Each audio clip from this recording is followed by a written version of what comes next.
तो आज का वीडियो है कि सीपीयू की सर्विसिंग कैसे करें। तो चलिए स्टार्ट करते हैं। तो सबसे पहला काम आपको करना है कि अपनी टेबल देख लें कि वो कहीं से ऐसा तो नहीं है कि आपने सीपीयू रखा वो टूट जाए। और उसके बाद हम झाँकते हैं सीपीयू के अंदर। तो आपको सबसे पहले एक मदरबोर्ड दिख जाएगा जिसमें एक पुराने ज़माने का पंखा लगा है और कुछ बाबा आदम के ज़माने की डोरियाँ। तो सबसे पहले इन सबको अनप्लग कर लेते हैं।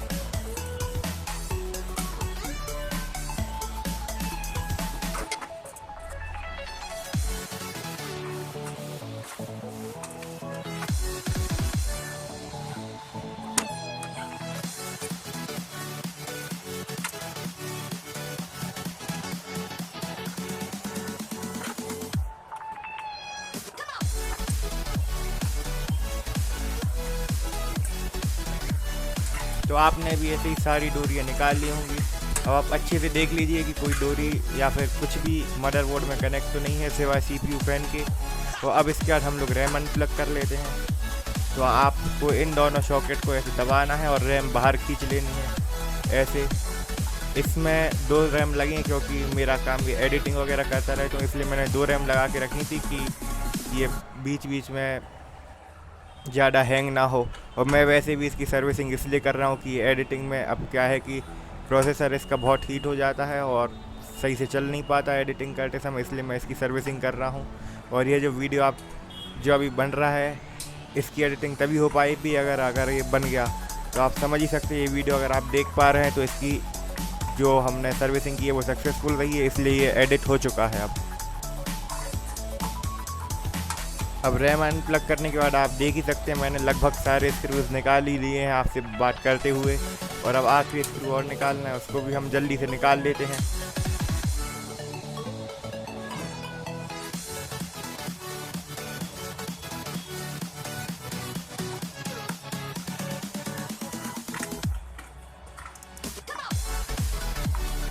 सारे स्क्रूज निकालने के बाद आपको मदरबोर्ड बाहर निकाल लेना है अपने कैबिनेट से। कोई भी अच्छी सी चीज़ पकड़ के, मैं तो सीपीयू फैन पकड़ के निकाल ले रहा हूँ। आप कोई कमज़ोर सी चीज़ नहीं पकड़ना, नहीं तो पता चलिए आपके मदरबोर्ड से उखड़ के आपके हाथ में आ जाए। अब चलिए इस कैबिनेट को हम रख लेते हैं साइड में।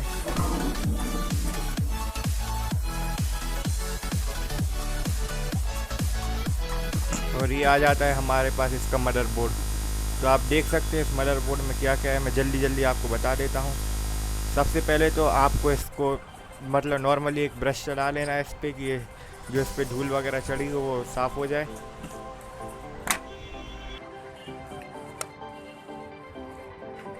और उसके बाद आपको सीपीयू फैन इस तरीके से खोल लेना है। मैं अच्छे से बता रहा हूँ वीडियो में, ये ज़रा इसके जो है उसको आपको थोड़ा सा ट्विस्ट करना है हाथों से अपने, और ये ट्विस्ट हो जाने के बाद खुल जाएंगे आराम से। आपको आराम से दिख जाएगा, इसके ऊपर एरो बना रहता है और जिस साइड एरो बना है आपको उस साइड इसको ट्विस्ट कर देना है। ट्विस्ट करने के बाद आपको मदरबोर्ड के नीचे से देखना है कि इनके पिंस बाहर आए हैं, नहीं आए हैं तो आपको इनको ऊपर खींच लेना है एक बार, जैसा कि मैं बता रहा हूँ इस टाइप से आपको इन चारों को ऊपर खींच लेना है। इसके बाद इसके लगभग सारे पिंस बाहर आ जाएंगे और एक बार नहीं आया तो उसको हाथ से धक्का दे देना, आ जाएगा वो भी आराम से।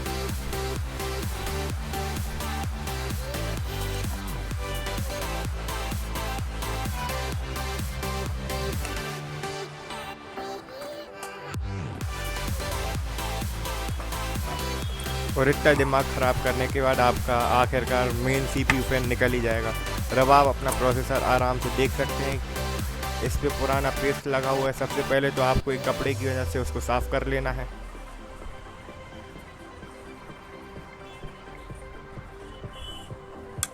और उसके बाद आपको इस तरह से इसको खोल लेना है। ये यहाँ एक पिन टाइप का कुछ लगा है, उसको आपको इस टाइप से बाहर निकालना है और ऊपर कर लेना है।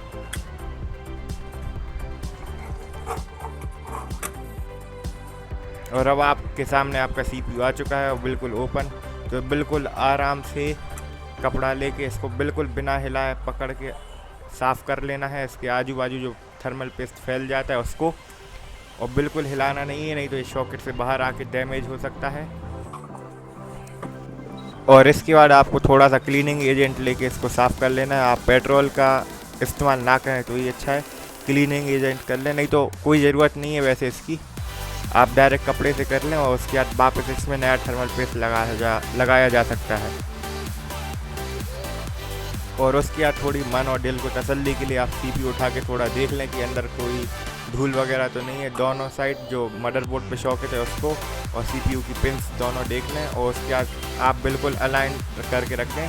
आप देख सकते हैं यहाँ एक एरो बना है CPU पे और मदरबोर्ड के सॉकेट पे हल्का सा एरो कटा हुआ है, तो एरो अलाइन करके रखें और आपको प्रेस नहीं करना है CPU, बस उसको प्लेस कर देना है बिल्कुल सीधा। आप हिला के भी देखेंगे तो हिल सकता है, हिलेगा ये। तो आपको बिल्कुल इसको प्रेस करना है, ये नहीं कि आप दबाना मत इसको, नहीं तो डैमेज हो सकता है। और उसके बाद आपको ऐसे ही जैसे इसको खोला था उसी तरीके से पिन वापस लगा देनी है। और अब चलिए इसके आजू बाजू थोड़ी सफाई कर CPU फैन से भी इसका पेस्ट हटा लीजिए पुराना अच्छे से। इस पर आप चाहें तो कुछ भी लगाओ, पानी लगाओ, कुछ भी लगाओ, लेकिन सुखा लेना इस पर। मैंने इसको साफ़ कर लिया और चलिए इस पर भी अब थर्मल पेस्ट लगा लेते हैं। लेकिन एक बात याद रखना, जैसे कि ये गंदा है तो थर्मल पेस्ट लगाने से पहले आपको ये बिल्कुल ब्रश इसके हीट सिंक के अंदर डाल के साफ़ करना है कि पूरी धूल निकल जाए इसकी। उसके बाद ही आप थर्मल पेस्ट लगाइए। अगर आप पहले लगा देंगे तो बात तो वही रहेगी, CPU पेन गंदा का गंदा रहेगा और वापस धूल पूरी वहाँ CPU पे फेंक देगा।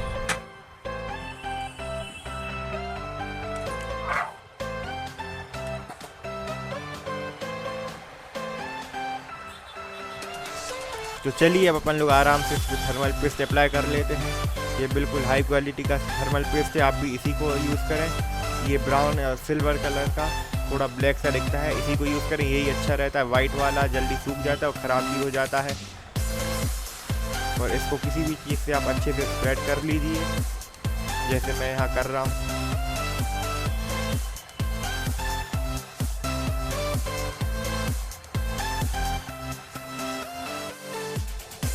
थर्मल पेस्ट अच्छे से अप्लाई करने के बाद आप ये CPU फैन जैसा था वैसे ही उठाइए और इसको वापस इसके ऊपर रख दीजिए। और आप एक चीज़ ध्यान रखिए कि ये जो केबल है ये पूरी तरीके से घूम के ना है, ये बिल्कुल जहाँ इसका सॉकेट है उसके पास रहे, नहीं तो ये हो सकता है कि आगे चल के CPU फैन में इंटरप्ट करे और फिर वो रुक गया, फैन गर्म हो गया हीट सिंक, उसके बाद आपका प्रोसेसर डैमेज हो सकता है। तो इतना नाटक ना करें और थोड़ा सा मेहनत करके इस केबल को बिल्कुल बाहर साइड कर लें कि ये पूरी घूम के आए, ये नहीं कि फैन से टच हो के आए।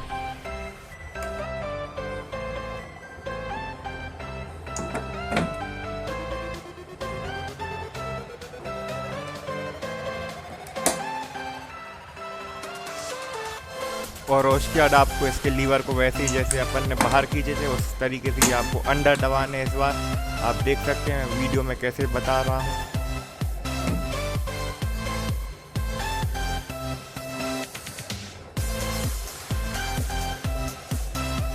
और चारों दबाने के बाद आपको चेक कर लेना है कि इसके जो पिन्स हैं प्लास्टिक की वो चारों बाहर आ चुकी हैं पीछे साइड से।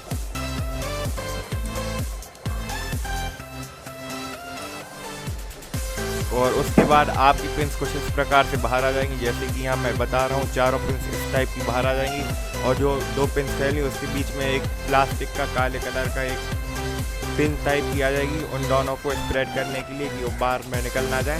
तो आप देख सकते हैं कि इस टाइप का आपके में भी आना चाहिए, नहीं जो CPU फैन अच्छे से नहीं लगा होगा।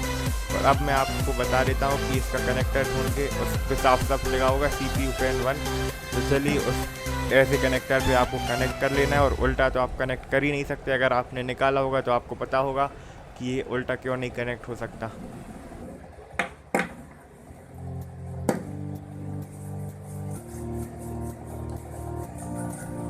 अब आप जो नीचे का बचे हुआ हिस्सा था इस मदरबोर्ड का, उस पर भी आप पूरे में ब्रश चला लीजिए अच्छे से कि वो भी साफ़ हो जाए। और एक चीज़ याद रखिए, इस सब में आप सेल देख लीजिए, जो इसका सेल लगा होता है वो ऐसा हो सकता है कि हिल जाए थोड़ा सा, तो उसको आप बिल्कुल सेल को ध्यान से करके पूरे ब्रश चढ़ाना। और लास्ट में ये जो मैं बता रहा हूँ, ये आप सारे पोर्ट्स USB और VGA केबल के सारे पोर्ट्स भी आप साफ़ कर देना ब्रश से, क्योंकि उनमें बहुत धूल भर जाती है।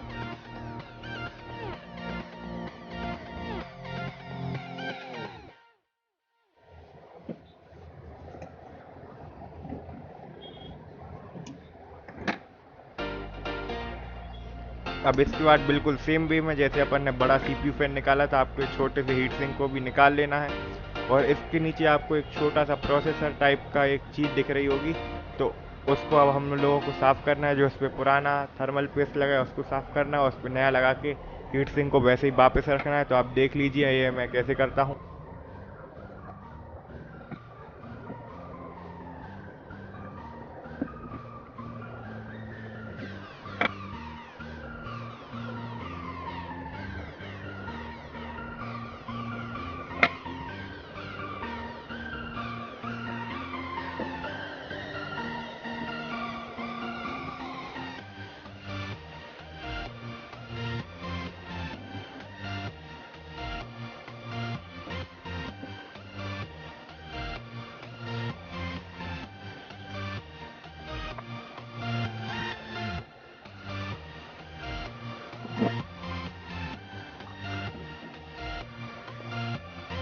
तो लगभग हमारा पूरा मदरबोर्ड तैयार हो चुका है। अब तो चलिए इसकी फाइनल एक बार आप इस पर ब्रश चला लीजिए। और अब चलिए इसको कनेक्ट करते हैं अपने कैबिनेट में।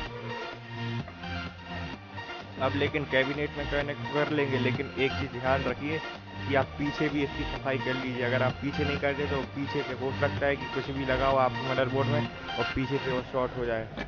तो इसलिए आप इसकी पीछे से भी सफाई कर लीजिए अच्छे से।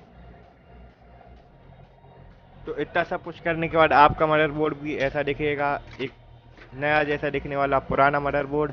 तो अब चलिए इसको कैबिनेट में कनेक्ट करते हैं। सबसे पहले आप कैबिनेट की भी सफाई कर लीजिए अच्छे से, उस पर भी अच्छे से ब्रश चला लीजिए और सारे वायर्स पे भी ब्रश चला लीजिए। और ये जो ड्राइव वे है इस पर भी ब्रश चला के अच्छे से सफाई कर लीजिए। और अगर बहुत धूल हो तो आप इसका ब्लोअर का भी इस्तेमाल कर सकते हैं इसको साफ़ करने पे।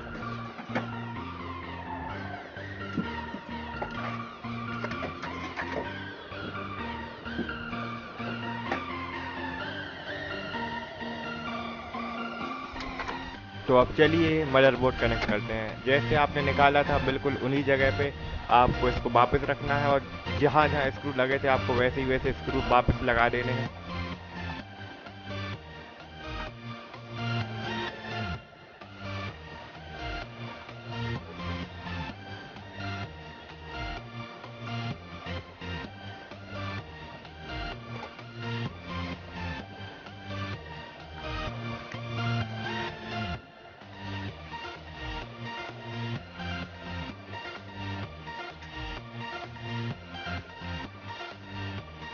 अब स्क्रूज लगाने के बाद चलिए अब रैम कनेक्ट कर लेते हैं।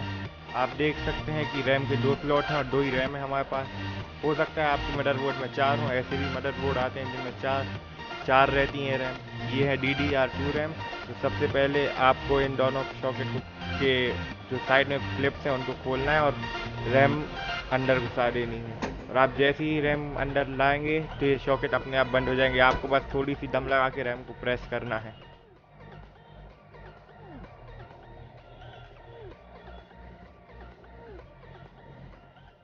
और एक चीज़ आप भी ध्यान रखें कि रैम देख लें कि मतलब आप पैरेलल में रखेंगे रैम और स्लॉट तो आपको दिख जाएगा कि कैसी रैम लगनी है। तो आप उल्टी तो लगा ही नहीं सकते, उल्टी जाएगी नहीं, लेकिन आप ट्राई मत करें उल्टी लगाने की। आप पहले चेक कर लें। मैंने किया नहीं इसलिए मुझसे एक रैम उल्टी लग रही थी, लेकिन अब वो सीधी लग चुकी है। अब दोनों रैम हमने कनेक्ट कर लिए CPU से।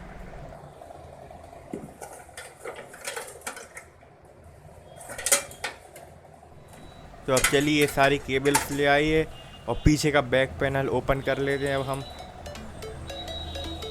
तो आप जैसे ही बैक पैनल ओपन करेंगे तो आपको बैक पैनल के पीछे कुछ इस प्रकार का माहौल दिखेगा, बिल्कुल एल्युमिनियम की शीटें ही शीटें। अब आपको केबल सारी यहाँ से ले आनी है कि केबल मैनेजमेंट हो जाए। अगर आप आगे से रहेंगे तो कोई प्रॉब्लम तो है नहीं आगे से लाने में, लेकिन फिर वही लगेगा यार कि इतनी मेहनत करी लेकिन केबल मैनेजमेंट नहीं करवाई, वो डोरी वहीं की वहीं लटक रही है। इससे अच्छा पीछे से बिल्कुल छुपा के डोरी ले आइए तो अच्छा भी लगेगा दिखने में। आप अगर कभी खोलेंगे तो आपको बिल्कुल कचरा सा नहीं लगेगा। और अब आप देख सकते हैं मैंने पूरी केबल मैनेजमेंट कर ली है। तो अब चलिए अपन लोग दोनों पैनल के स्क्रू वापस लगा लेते हैं। बैक पैनल लगाने में आपको एक प्रॉब्लम आ सकती है कि वो थोड़ा सा टाइट लगेगा, क्योंकि अपन ने पीछे केबल्स लाई और उतनी जगह होती नहीं है। तो आप थोड़ा सा दबा के इसको टाइट लगा दीजिए।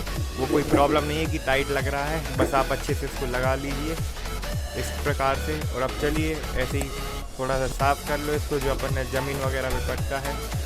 और अब चलिए फ्रंट पैनल लगाते हैं।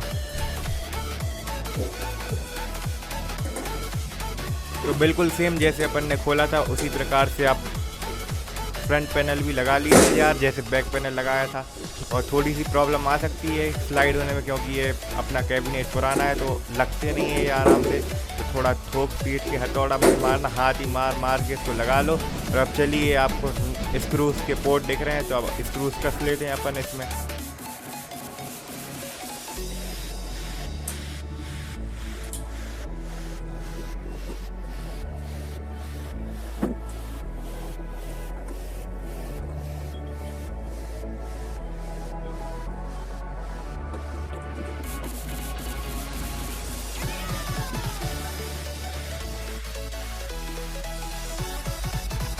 तो ऑल राइट, अब अपन ने सारे काम कर लिए हैं। अब चलिए इसको ऑन करते हैं।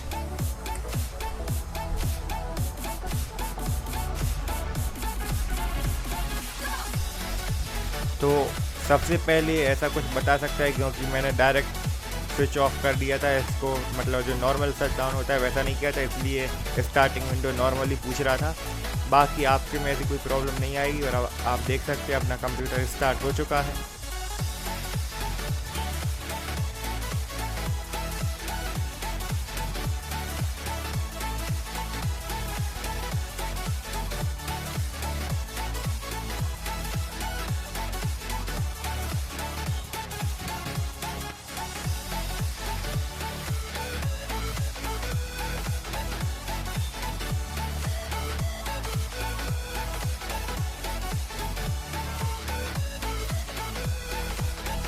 तो आप देख सकते हैं मेरा डेस्कटॉप आ चुका है। अब चलिए मैं आपको बता देता हूँ कि अभी कैसा परफॉर्म कर रहा है।